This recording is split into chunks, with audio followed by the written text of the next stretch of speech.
Hello, beloveds, and welcome back to Women Warriors of the Word. Today's 5 Minutes of Faith. I'm Nikki 1K, and I love bringing these to you. I'll be honest, when God first had started this, I was nervous, I was anxious. There were all the reasons why I thought I wasn't qualified, and I'm still not saying that I am fully qualified. I'm just obeying the call, but God meets us where we are when we give Him our yes, and this has become one of my favorite parts of the day. Today, I want to unpack some truths about who you are, how faith will walk you into your calling, and how God operates. I want to point out Moses first. Moses was abandoned as a child to save his life. He was raised by a mom who did not birth him. He was reunited with a culture and a family that he did not know. He stood in the sight and the eyes and the mind of God as the chosen one to redeem a nation he was not part of. But he chose to obey.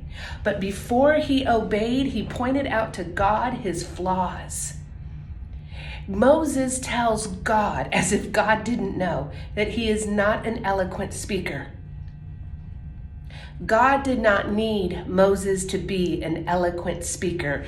God needed Moses to be willing to allow God to move and work through him.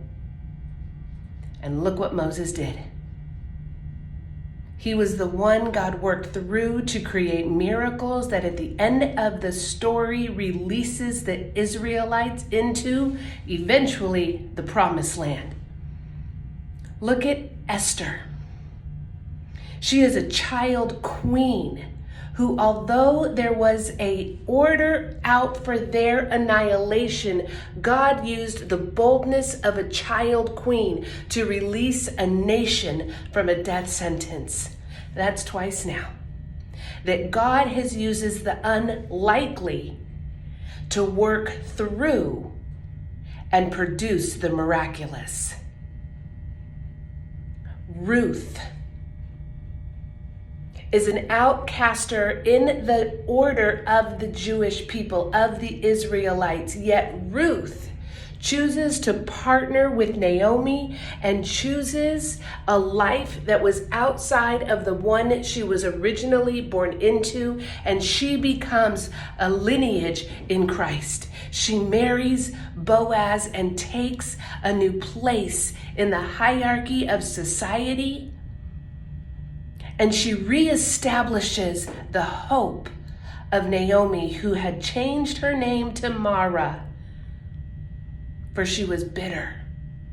But because of Ruth, she restores joy and hope into Naomi.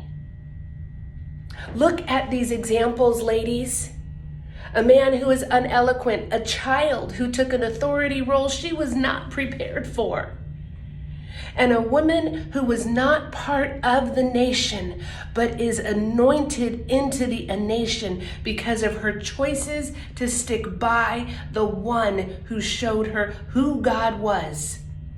And when the one who showed her who God was went wayward, Ruth remained in faith and reestablished a line of joy.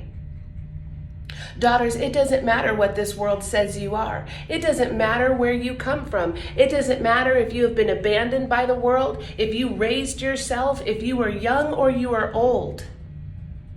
What matters is that you give your heart to God, that when He says go, you go.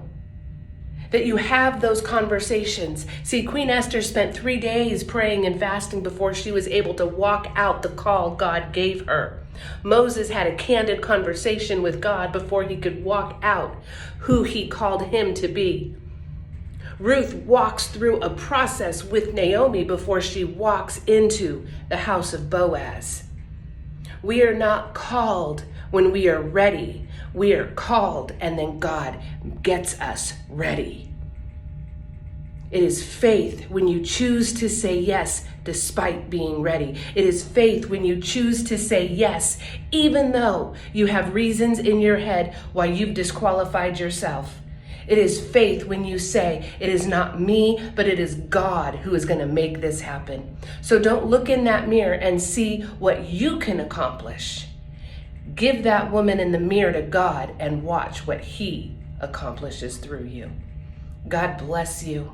And until next time and forever after, you walk by faith.